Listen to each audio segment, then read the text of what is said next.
Գլխավոր ժողովի 77-րդ նստաշրջանում, որ Ալիևից էր Փաշինյանը հարցնում, խնդրում ցույց տալ Հայաստանի քարտեզը, այսինքն Ալիևին էր հարցնում, որն է մեր հայրենիք, եւ հիմա մեղմորոր նենց մի քիչ բողոքում է, դե լավ էլի միջանցքբար մի օգտագործի։ Եվ ԵԽԽ-ում այդ զայրույթը ցույց տվեք, որտեղ է միջանցքը։ Գիտեք, միջանցք բառը հնչել է ոչ միայն Ալիևի շրթերից, այլ նաև Թրամփն է ասել, կորիդոր, միջանցք, հետո ասել է 99 տարի, հետո էլի ես երկարաձգելու, խոստացել ես,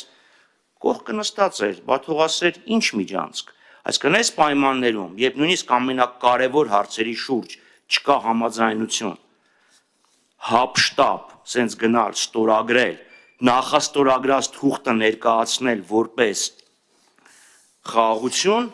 դա կներեք, էլի մարազմ է։ Մյուսը այս ապաշրջափակման հետ կապված, նույնիսկ այս իշխանությունների այսպես թափահարած, այսպես կոչված խաղաղության խաչմերուկը բոլոր կապուղիների ապաշրջափակման պահանջ է ներառում։